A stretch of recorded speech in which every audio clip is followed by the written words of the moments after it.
Exodus 19 through 21. On the first day of the 3rd month after the Israelites left Egypt, on that very day they came to the desert of Sinai. After they set out from Rephidim, they entered the desert of Sinai, and Israel camped there in the desert in front of the mountain. Then Moses went up to God, and the Lord called to him from the mountain and said, "This is what you are to say to the descendants of Jacob, and what you are to tell the people of Israel. You yourselves have seen what I did to Egypt, and how I carried you on eagle's wings and brought you to myself. Now if you obey me fully and keep my covenant, then out of all nations you will be my treasured possession. Although the whole earth is mine, you will be for me a kingdom of priests, a holy nation. These are the words you are to speak to the Israelites." So Moses went back and summoned the elders of the people, and set before them all the words the Lord had commanded him to speak. The people all responded together, "We will do everything the Lord has said." So Moses brought their answer back to the Lord. The Lord said to Moses, "I am going to come to you in a dense cloud, so that the people will hear me speaking with you, and will always put their trust in you." Then Moses told the Lord what the people had said. And the Lord said to Moses, "Go to the people and consecrate them today and tomorrow. Have them wash their clothes, and be ready by the 3rd day, because on that day the Lord will come down on Mount Sinai in the sight of all the people. Put limits for the people around the mountain and tell them, 'Be careful that you do not approach the mountain or touch the foot of it. Whoever touches the mountain is to be put to death.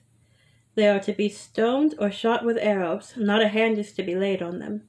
No person or animal shall be permitted to live. Only when the ram's horn sounds a long blast may they approach the mountain.'" After Moses had gone down the mountain to the people, he consecrated them, and they washed their clothes. Then he said to the people, "Prepare yourselves for the 3rd day.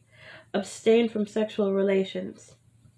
On the morning of the 3rd day, there was thunder and lightning, with a thick cloud over the mountain, and a very loud trumpet blast. Everyone in the camp trembled. Then Moses led the people out of the camp to meet with God, and they stood at the foot of the mountain. Mount Sinai was covered with smoke, because the Lord descended on it in fire. The smoke billowed up from it like smoke from a furnace, and the whole mountain trembled violently. As the sound of the trumpet grew louder and louder, Moses spoke, and the voice of God answered him. The Lord descended to the top of Mount Sinai, and called Moses to the top of the mountain. So Moses went up, and the Lord said to him, "Go down and warn the people so they do not try to force their way through to see the Lord, and many of them perish. Even the priests who approach the Lord must consecrate themselves, or the Lord will break out against them." Moses said to the Lord, "The people cannot come up Mount Sinai, because you yourself warned us, 'Put limits around the mountain and set it apart as holy.'" The Lord replied, "Go down and bring Aaron up with you. But the priests and the people must not force their way through to come up to the Lord, or he will break out against them." So Moses went down to the people and told them. 20. And God spoke all these words: "I am the Lord your God, who brought you out of Egypt, out of the land of slavery. You shall have no other gods before me. You shall not make for yourselves an image in the form of anything in heaven above, or on earth beneath, or in the waters below. You shall not bow down to them or worship them. For I, the Lord your God, am a jealous God, punishing the children for the sins of their parents to the third and fourth generation of those who hate me, but showing love to 1,000 generations of those who love me and keep my commandments. You shall not misuse the name of the Lord your God, for the Lord will not hold anyone guiltless who misuses his name. Remember the Sabbath day by keeping it holy. 6 days you shall labor and do all your work, but the seventh day is a Sabbath to the Lord your God. On it you shall not do any work, neither you, nor your son or daughter, nor your male or female servant, nor your animals, nor any foreigner residing in your towns. For in 6 days the Lord made the heavens and the earth, the sea, and all that is in them. But he rested on the seventh day. Therefore the Lord blessed the Sabbath day and made it holy. Honor your father and mother, so that you may live long in the land the Lord your God is giving you. You shall not murder. You shall not commit adultery. You shall not steal. You shall not give false testimony against your neighbor. You shall not covet your neighbor's house. You shall not covet your neighbor's wife, or his male or female servant, his ox or donkey, or anything that belongs to your neighbor. When the people saw the thunder and lightning, and heard the trumpet, and saw the mountain in smoke, they trembled with fear. They stayed at a distance, and said to Moses, "Speak to us yourself, and we will listen, but do not have God speak to us, or we will die." Moses said to the people, "Do not be afraid. God has come to test you, so that the fear of God will be with you, to keep you from sinning."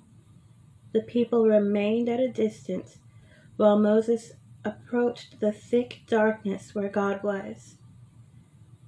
Then the Lord said to Moses, "Tell the Israelites this: You have seen for yourselves that I have spoken to you from heaven. Do not make any gods to be alongside me. Do not make for yourselves gods of silver or gods of gold. Make an altar of earth for me and sacrifice on it your burnt offerings and fellowship offerings, your sheep and goats and your cattle. Wherever I cause my name to be honored, I will come to you and bless you.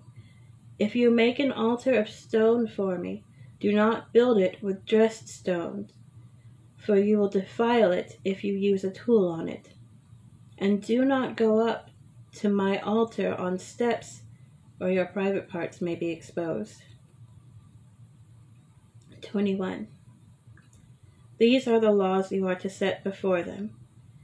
If you buy a Hebrew servant, he is to serve you for 6 years, but in the 7th year he shall go free without paying anything. If he comes alone, he is to go free alone. But if he has a wife, when he comes, she is to go with him. If his master gives him a wife, and she bears him sons or daughters, the woman and her children shall belong to her master, and only the man shall go free.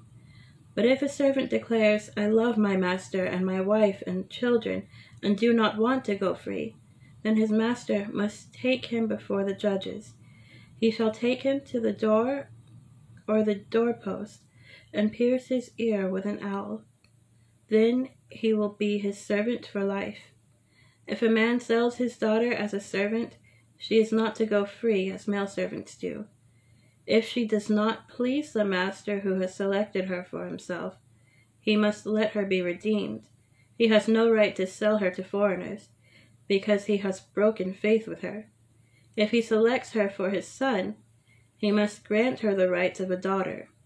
If he marries another woman, he must not deprive the first one of her food, clothing, or marital rights. If he does not provide her with these 3 things, she is to go free without paying any money. Anyone who strikes a person with a fatal blow is to be put to death.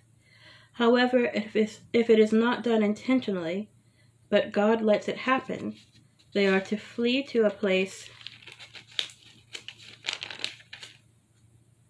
I will designate. But if anyone schemes and kills someone deliberately, that person is to be taken from my altar and put to death. Anyone who attacks their father or mother is to be put to death. Anyone who kidnaps someone is to be put to death, whether the victim has been sold or is still in the kidnapper's possession.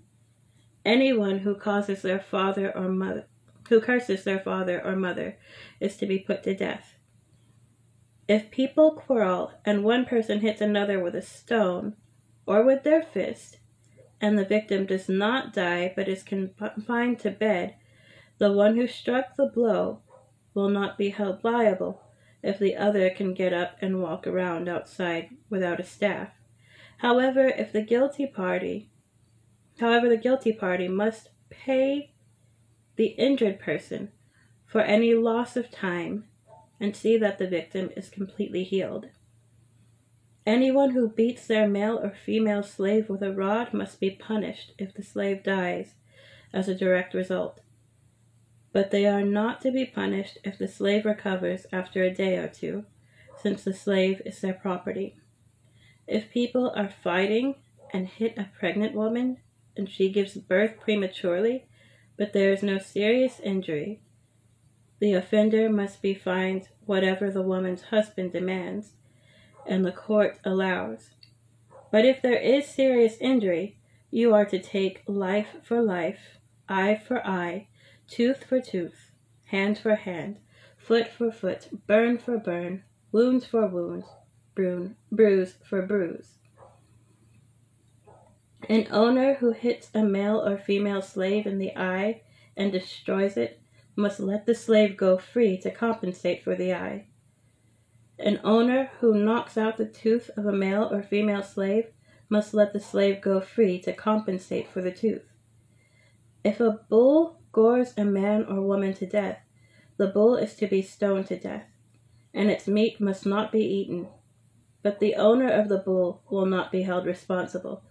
If, however, the bull has had a habit of goring and the owner has been warned about it, but has not kept it pinned up, and it kills a man or woman, the bull is to be stoned, and its owner also is to be put to death.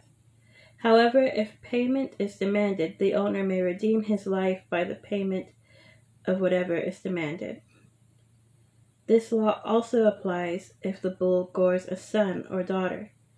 If the bull gores a male or female slave, the owner must pay 30 shekels of silver to the master of the slave, and the bull is to be stoned to death. If anyone uncovers a pit or digs one and fails to cover it, and an ox or a donkey falls into it, the owner who opened the pit must pay the owner for the loss and take the dead animal in exchange. If anyone's bull injures someone else's bull and it dies, the two parties are to sell the live one and divide both the money and the dead animal equally. However, if it was known that the bull had a habit of goring, yet the owner did not keep it pinned up, the owner must pay animal for animal and take the dead animal in exchange.